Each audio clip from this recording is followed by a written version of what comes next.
Well, a fire at this Monterey County battery storage facility was burning itself out today. Now a state lawmaker and Monterey County supervisor are calling for the Vistra facility in Moss Landing to remain closed until an independent investigation can determine the cause. That fire broke out on Thursday. Monterey County officials will begin testing the water this week, but say despite the toxic smoke, tests show there is no health risk from the air quality. Their air quality is good and that it's okay. The air is safe to breathe out there. Evacuation orders have also been lifted and Highway 1 has reopened. But that fire is raising concerns for those who make their home in the area, including sea otters. The otters live in the Elkhorn Slough Reserve and are listed as a California endangered species. Researchers are keeping a close eye on them as that fire continues to burn. Terry, I actually lived in Monterey for 12 months.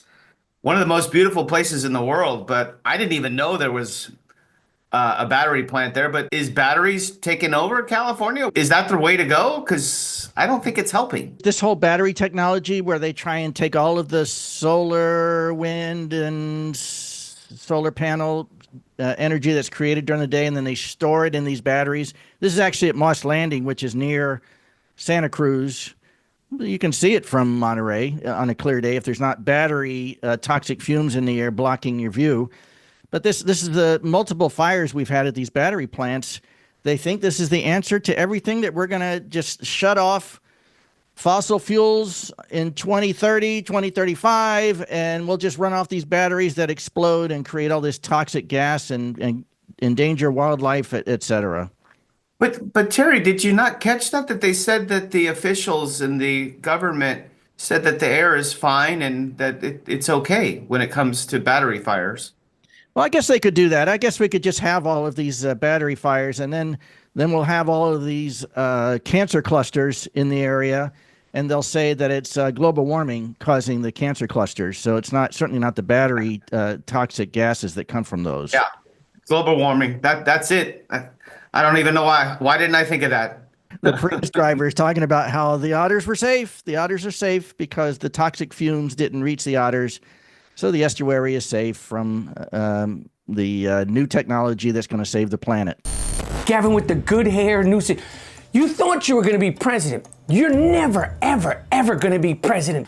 Gavin with the good hair, with the hair gel, little Nancy's nephew. Gavin with the good hair, Newsom. Gavin with the good hair. You're done, Gavin with the good. Talking about we want to Trump-proof California. How about fireproofing California? You're talking about Trump this, Trump that. He's not even president. I don't give a what he said.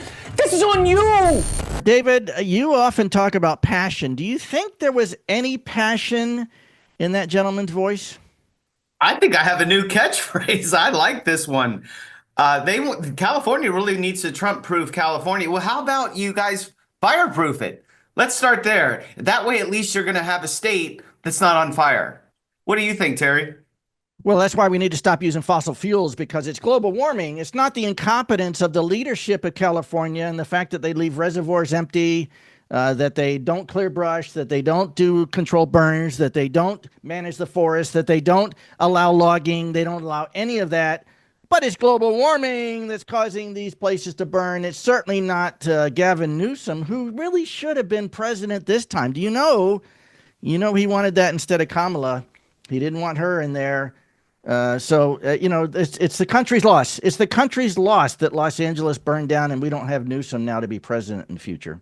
Do you think he's the only one, or do you think there's a lot of other people that feel the same way as him? If your home was lost, you are not a fan of Newsom. You still have your home and you drive a Prius or a Tesla and you still have electricity and everything else, then it's the global warming, the monster, not the incompetence of the leadership in California. And so therefore, it just depends if there were enough homes burned down for people to realize that it was, I'm going to say it was stupidity. It didn't have to happen.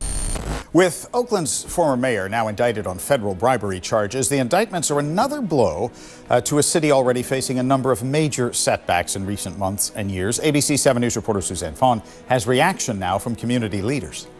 It's just really painful for myself and a lot of people that I've spoken with. Bishop Bob Jackson of Oakland says he's heartbroken. I'm at a loss. I've been here 79 years, and this is the first time I've ever seen anything like this.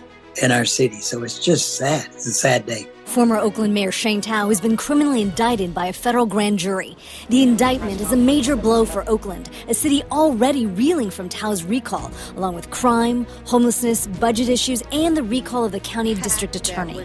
Jackson says he and other pastors are praying for the city to recover. We're praying for the city and praying that God would give us the kind of leadership that we need to get us out of all of this. Community leader Carl Chan says he's not surprised by Friday's bombshell announcement.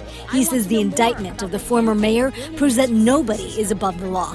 The public servants, people elected, they're supposed to be looking out the best interest for the people and for the community.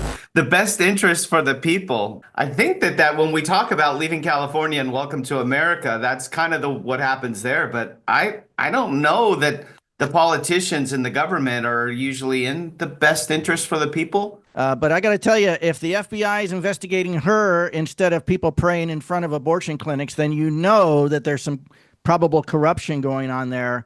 So you got Mayor Tao, you got London Breed, who got kicked out of San Francisco, who created an absolute disaster there, along with the public defender who allowed any crime anywhere to go on, along with the public defender in Alameda County, which is where Oakland is. Now you've got this Mayor Bass down in Los Angeles. Yeah, but they have the best interest for the people. Oakland is a failed city that, as you said, continues to say, well, it's just maybe we don't have enough tax money. I know that school system is an absolute disaster trying to learn. I know people that live in the Oakland Hills in a very wealthy area. There ain't one of them that sends their children to public schools. They all go to private schools. So private schools are thriving in the Oakland area because they can charge anything they want to because the rich people will send their kids there. Meanwhile, the poor people who don't have money for private schools are sending their children to indoctrination camps to learn about global warming and Trump bad, Orange Man bad, the important things in life. Well, you heard it from our founder, Terry Gilliam, the creator of Leaving California, and we're happy to bring you the news. One of these days, Terry, we're going to actually have a very positive story, something that's really, really good and positive. Turn off the lights and close the doors. It is the end of an era in downtown San Francisco. Bloomingdale's announcing it will be closing by the end of spring. Yet another post-pandemic hit to the city's primetime shopping area. KTVU's Tom Vakar live tonight in the city with more on the story. Tom? A bad turn for the city because once again we have a marquee retailer here for 20 years that says by spring we're gone. Francisco Center is its last remaining major store. It'll be gone in April, even though its lease has another 2 decades to run. It's very depressing. Actually, a lot of downtown is very depressing. And that's why I don't come as often as I used to. Before COVID, this place used to just be super vibrant and active, so it's disappointing to see so much leave the city. Bloomingdale's, a division of Macy's, which is also leaving downtown San Francisco, said, "We are hopeful to be back to serve the San Francisco community in the future and look forward to introducing new ways to provide enhanced service to our loyal local shoppers." I've been here since I was like a little kid, like 2-3 years old. I remember coming to San Francisco used to be the thing to do, especially like during like Black Friday or the holidays, everyone come here for shopping and all that. San Francisco Mayor Daniel Lurie reacted this way. "Although this closure is disappointing, I'm energized every day by businesses of all sizes opening and growing in our city." Another blow in a series of blows. University of San Francisco professor Billy Riggs teaches management and urban planning, two essential elements of retailing. A lot of these big boxes have not changed their business model in the last 50 years. Shifting consumer habits to some of the post-pandemic economic shifts, and I think we're still kind of feeling some of the shift towards more e-commerce. Retail in San Francisco is not dead, but it's in a process of evolution. One of the most beautiful cities in the entire world, and they're just destroying it. Terry, what do you think? Well, I guess the jury's still out on this new mayor there, but London Breed and all those before her, many of those before her, Gavin Newsom among them, they allowed homelessness to thrive. They allowed people to poop on the streets, and it created a genius who created a poop app so that people would know where they couldn't step in the street. Crime, of course, until recently, they're supposedly going to start enforcing shoplifting now, but if you could walk into a store and just take pretty much anything you want to, they're not going to sit there and count it up to see if it's less than $950.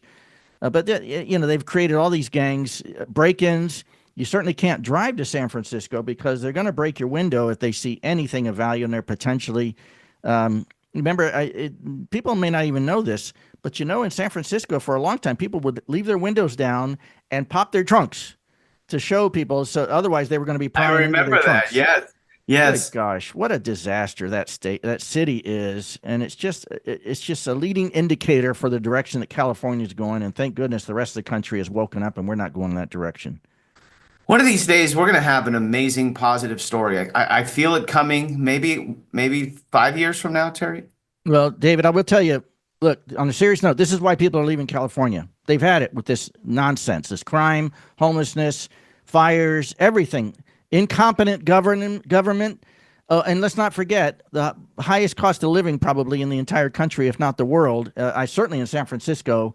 And people have had it. They've just had it. And there are great places to live where you can go and you can park your car and not get it broken into, and you can shop and not step over poop and everything else that goes along with it. And the crazy thing is they think that they've got the future in hand in these places and that they are the future of government. And it's just, oh my gosh, thank goodness our country decline has stopped. That's my partner, Terry Gilliam. And boy, I'll tell you, Terry's been doing this for 7 years. And if you're thinking about leaving California, you need to reach out to Terry. He can definitely steer you in the right direction, because figuring out where you're going to go is just as important as leaving. So anyway, thanks for tuning in, and we'll talk to you later. Bye-bye.